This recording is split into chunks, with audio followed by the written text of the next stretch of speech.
Hey everybody, your favorite lawyer, Seth Fuller here. Notice I said your favorite lawyer and not your favorite epidemiologist, your favorite psychologist, or your favorite economist. I'm going to touch on all those things. I think reason is available to everyone. I think science is luckily through the internet available to everyone. I'm no expert, so don't listen to me, but if you do listen to me, I think you might be convinced. I'm going to use science and reason to figure out what should we do. We're on our second COVID outbreak, the second wave, or the extension of the first wave. But what should we do? Should we shut down or should we not? Spoiler alert, I don't think we should shut down. If you disagree with me, then stay tuned. I'll lay it all out and then put why you disagree with me in the comments, and I'll be glad to talk with you about it. So first, let me say that I'm going to try to put all links in the description below, and so you can follow along with what I'm saying. So the first thing I'm going to do is I'm going to bust a few myths. One, we're not testing enough. Here's the United States in tests per 1,000 people. And if you look, while we started off slow for sure, we have, according to our world and data, have the highest of anybody. This is per 1,000 people. So if you look at our testing, it is through the roof. So that's the myth that we aren't testing enough people in the US, that we should have done more. I don't know what you want besides doing more per 1,000 than every country ever, with one of the biggest populations of those countries. So that's one myth busted. All right, the second thing is not a myth, but it's a misconception. So everyone's posting a graph of cases measured and saying, oh, the United States is doing horribly, it's trending up. Well, if you looked at the last graph I just showed, you would expect that, because more testing means more cases that would otherwise go undiscoverable. So you can't then fault the United States, say they should test more, and then fault them when they have more cases. The best measurement, the measurement that's going to be least influenced by other things. I'm not saying not influenced, because I'm not saying that data can't be influenced, but the one that's going to take out the least amount of variables that can be easily changed, like testing rates, is going to be deaths. And if you look at this, again, our world and data, I just pulled up some countries of note so that we can have some comparison. In this case, United States is below United Kingdom, far below France, right above Brazil, which is doing badly and trending way further up. France is evening out. We're having a slight peak. Germany is way below us. So we're not doing great, but we're not doing the worst. I just want people to understand that while it is bad, and it is bad, I don't want anybody to take this video to think that I don't think COVID is a problem. It's not made up. It's worse than the flu, but we can still look at this scientifically, and most importantly, something nobody is doing, take emotions out of it and really look at what is going to be the best outcome. I don't want grandma to die either. I don't want our economy to crumble. Grandma's life is more important than our economy. But if everyone can agree, if we destroy our economy to save grandma, then we better save grandma. If grandma dies anyways, then there is no reason to destroy the economy. Everyone can agree on that. So that's why we need to find the plan that will work based on the data we have, which is changing every day. So now let's get to the topic. People get bored with these videos. I'm going to try to make this as short as possible. What were we trying to do begin with? We are trying to flatten the curve. And why did we think flatten the curve would work? Well, we based that on a bunch of epidemiological studies, including the 1918 flu pandemic that racked the world.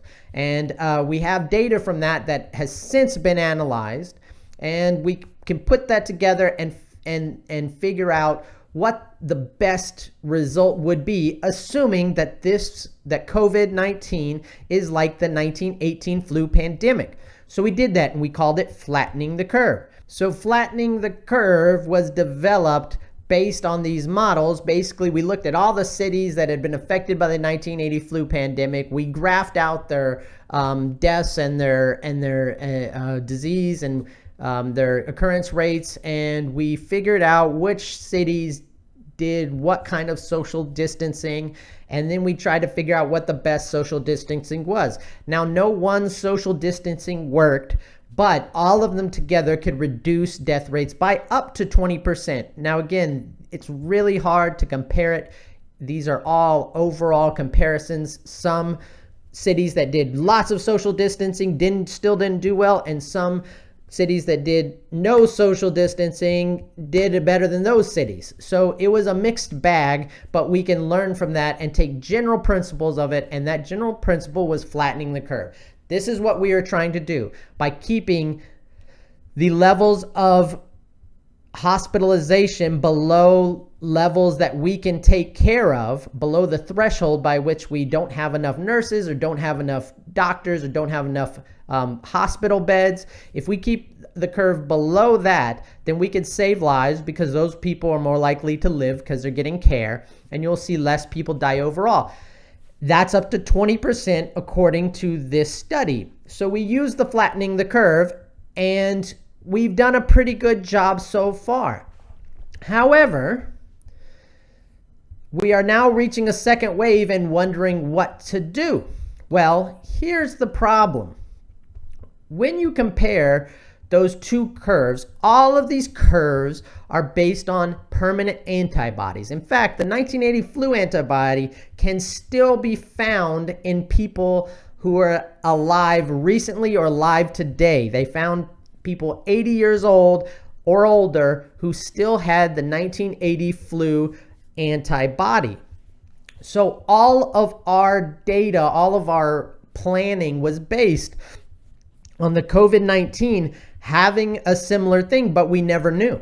Well, recently, a study from China says COVID-19 antibodies may fade in little as 2 months. And basically, the less symptoms you had, the shorter amount of time you will have antibodies. Now, again, these are essential.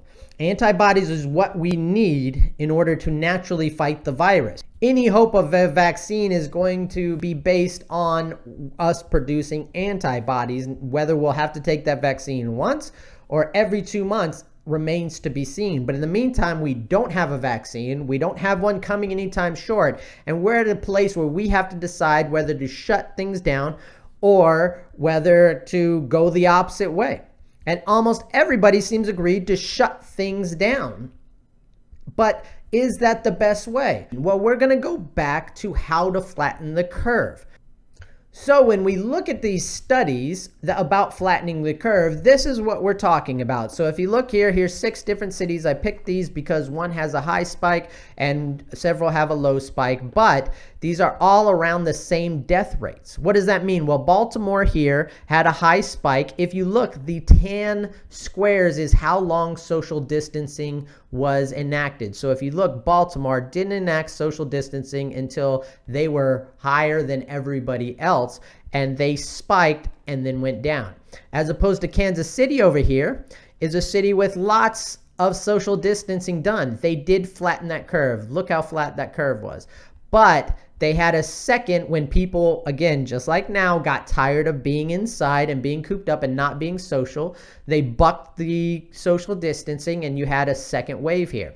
Now, these numbers at the bottom are the most important thing, because Baltimore here, even though it spiked and had a almost double incidence of peak death rate, overall, because they peaked so high, and this is where for sure the hospitals would be overloaded, right above here, Kansas City had that second wave and still had the same amount of overall death rate per 100,000. So we flatten the curve based on this science, that by flattening the curve, you're not going to overwhelm hospitals, and you can have lower peak death rates, which generally will result in lower overall death rates. Generally, it may not for sure, but it could. And that's what we go for. That was our plan. That was a great plan. Thumbs up. And we actually did it. If you look at, we did the testing. Most of us shut down pretty early. Most of our current curves, this is the evidence. If you don't believe me, if you think we did a terrible job, look at our curve, and they match much closer, except for maybe New York City and maybe a couple other exceptions. Almost every place else, even the conservative states like Texas, match Kansas City, match Omaha.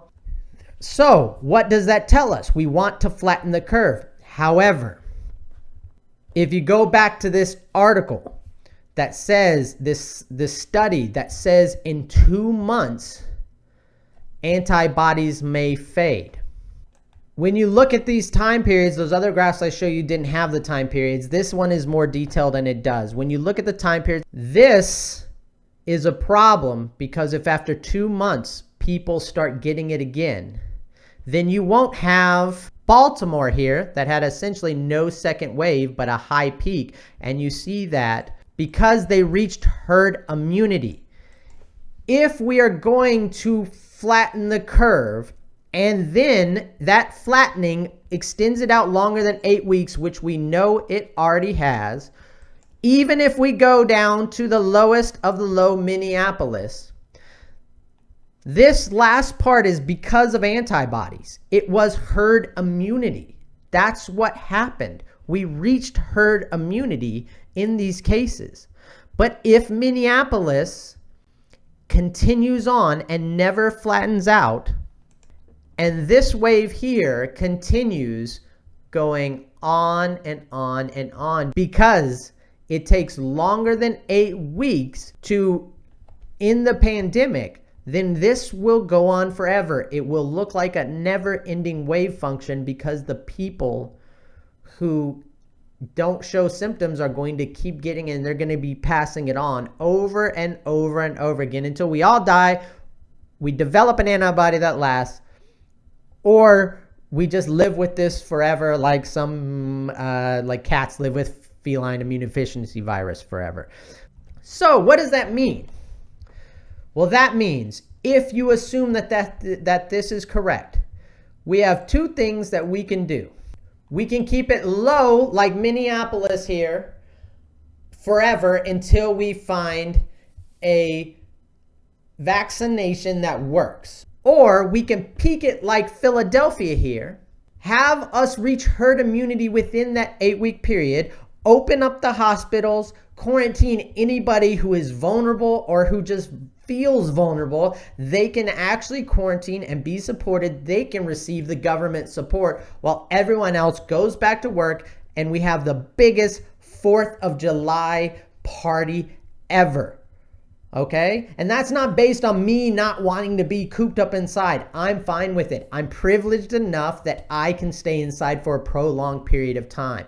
But that's not human psychology. We need to socialize. People need to get out and be around other people, okay? No matter if this is not a prison, no matter how many video games I have, no matter how many video interactions I have, it's not the same. That's proven by how many people are going stir crazy. It's proven by the riots, by the outcries from everybody, by the older people just going out to Walmart without a mask. All this is just from us being cooped up, and that being bad for our psychology. Not only that, but it's bad for our immunity system. And when these second waves do come around, who knows what our immunity from staying inside, away from sunlight, away from activities, away from gyms, away from all these things, all these social functions that keep us healthy and keep our immune system up.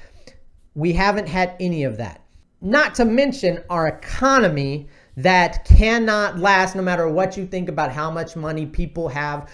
The value of the US dollar is based on our confidence in the US economy. And if we know as an economy that nothing is being produced, that confidence goes, and we're back to 1930s Germany where money is being used as toilet paper and wallpaper. So we have economic problems, we have psychological problems, and we have this pandemic. But here's the problem. We have a study, science, that shows that we are going to keep, even if we lock down and flatten the curve, we cannot expect for that curve to ever go away like it did for the 1918 flu. Considering that we do know that antibodies last up to 2 weeks, we do know that we can right now, right as the economy stands, have the resources, the pop-up hospitals that were never used, the beds that were empty. We have the resources to do our best to peak like Philadelphia did, or more importantly, how about we peak like some of these guys down here near the bottom? How about we peak like Baltimore did? We peak like these people in the middle, but we expect it and we lower that number, the gray number that is the overall deaths per 100,000. But at the same time, we use science to figure out what is actually the best way, what is going to get us the best results. And if you don't think we have antibodies that last longer than 2 months, then there is no way you think anything but spiking this curve among the healthy people and then exposing the unhealthy people at the bottom end of the curve when the hospitals aren't being used so that we can achieve herd immunity, getting it down to zero, and then reopening everything for everybody and then dealing with the fallout. Then we are just going to end up with high numbers like Kansas City. How do we prevent Kansas City? Kansas City happened when they had antibodies.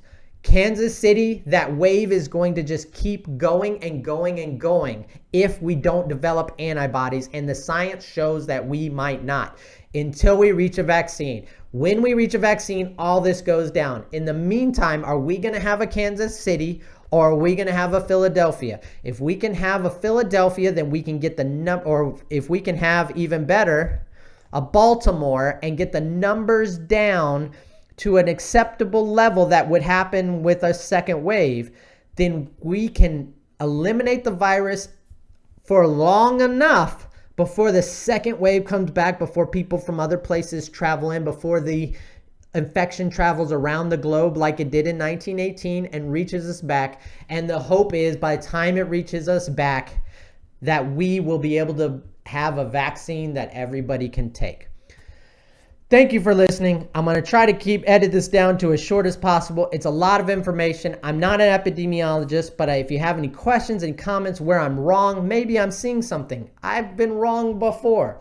But if you have any questions, any comments, any epidemiologist wants to talk to me, man, I'd love to bounce these ideas off to you and see where I am going wrong in this logic. I agree that the epidemiologists are for sure about these graphs. This is what they're saying, that we have to flatten the curve, and that's the only evidence that we have. But we also have new evidence that shows that this is not like the 1918 flu. I'd love for anybody who has an actual degree and actual studies in this to talk with me. I'd be glad to do it, and I'd be glad to publish what you say on the air so that we get this information out there. In the meantime, I say we lock everybody who's vulnerable up, put them aside, support them financially, and make sure they feel supported and feel safe. All the nurses, nobody gets to party who's going to take care of sick people. The rest of us have the best dang 4th of July parades around the country. We spike this thing and then we get rid of it. This is not about opening up for the economy. This is about reducing this big gray number, which we can all agree is the main point. Thanks for listening. Have a good one.